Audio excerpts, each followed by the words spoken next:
Introspection is rarely something pleasant to do, especially for most people, because the more introspective one becomes, the more knowledgeable they also become of the, let's say, inner monsters. Are you afraid of the monsters within you? Or are you afraid that you might actually, at a certain moment in life, with the proper action, become a conqueror of those and a pacifier of those inner parts? Are you afraid of your so called inner monsters? Now, I'm not gonna call them demons nor angels because they serve another purpose. If humans have created words and meanings and they forget what those actually truly mean, well, it is up to them to suffer this loss of knowledge. Now, is one afraid of their inner monsters? Now, having been a highly introspective being up till this age, and well, that is my natural aspect, so I'm gonna spend a lot of my lifetime introspective, well, by nature as well. What would I think about this? Well, one should never be afraid of those inner monsters, as they may call it. Because ultimately, when you call something a monster, monster is a word. It is a set of sounds that you hear. And if you hear them in this particular order, you are programmed to accept it as a word. But a word means meaning, and the meaning is created by you. The more one uses meaning, the more programmed they are, the more prone they are to understand it in a certain specific way, instead of just taking it for whatever it is. It is nothing else than a bunch of sounds in a certain order that makes logic to the mind. If something is logical to the mind, it is a good way to control because through meaning people can easily distract themselves from their own pain. When it comes to monsters, the monsters within you, they are nothing else than unconscious forces. They are unconscious because they don't have an awareness of their own. The way you get in touch with these so-called monsters is based on your own vibration. If you choose to vibrate at the frequency of hatred, for example, which is nothing else than separation, you will see that certain impulses within you will seek to surface, because the physical body is energy, as they say. If it is energy, then depending on how it vibrates, it will also vibrate with, or let's say, it will allow certain forces to manifest within it. People who want to manifest through creativity, creativity requires a higher level of vibration, but the same creativity we can use, for example, in anger or at hatred. When you don't beat the crap out of someone whom you truly, let's say, hate or dislike, but you may spend some time in your mind thinking what you would do to that person or those persons if there are more. So these monsters within, they are not entities or demons or whatever things from the outside that they would seek to possess you. There is no such thing as that. Yes, there are billions of billions of billions of entities beyond us and our, sensorial capacity to perceive.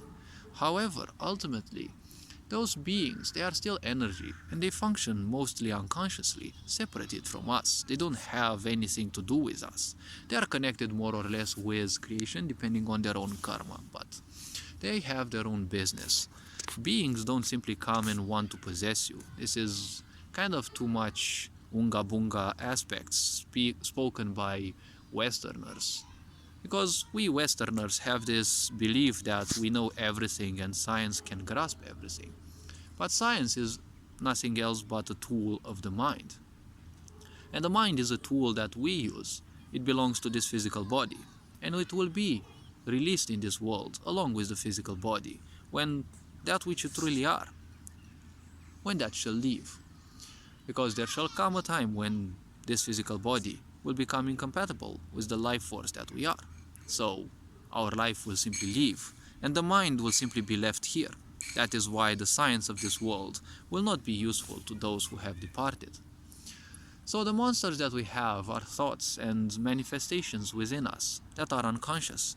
They are impulses that also belong to our ancestors. They belong to our physical body, depending on what vibration we choose to stay at.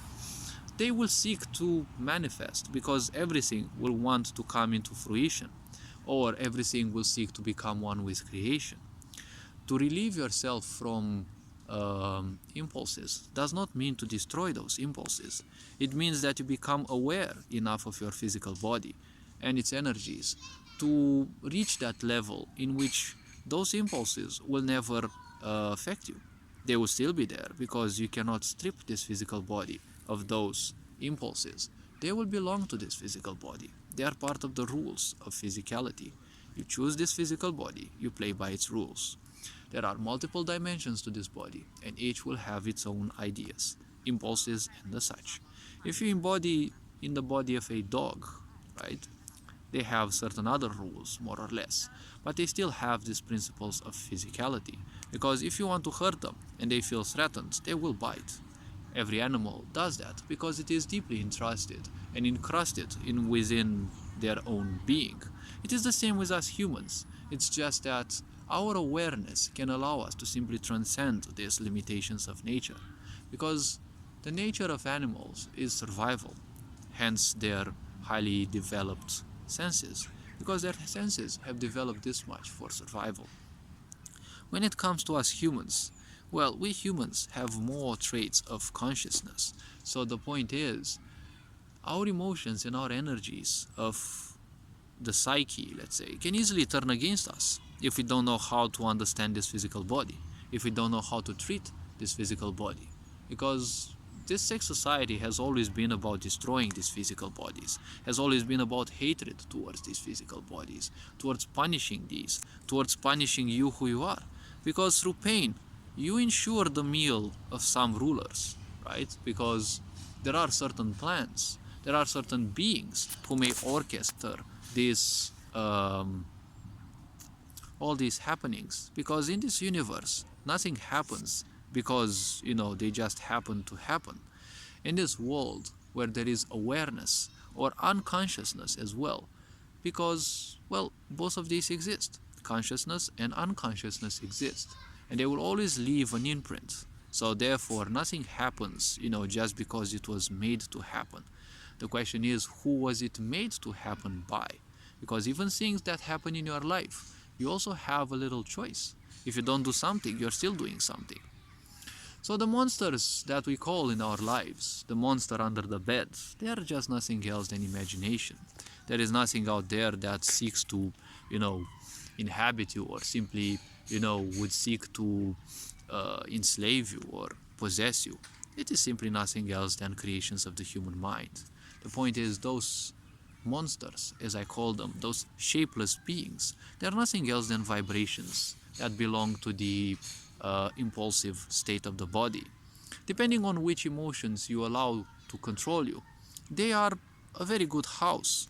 They are a very good trigger platform, let's say, or a support platform for those impulses.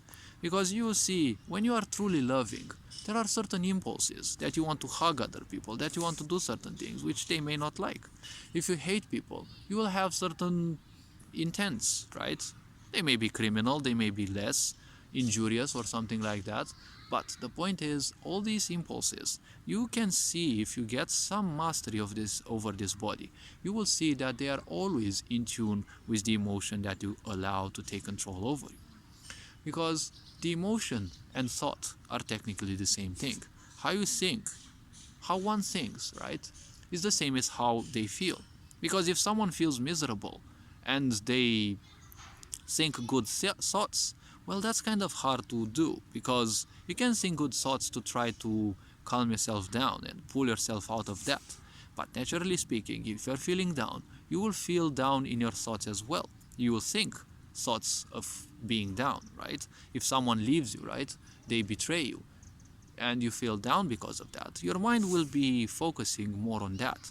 Because if you allow this set of emotions to take control over you, the mind will create based on the emotion. So the two of them are highly connected, just like everything in our physical body. But I don't want to pull this video too long, so hopefully this video was introspective enough. You are appreciated. Take care. Your Engine Board signing out.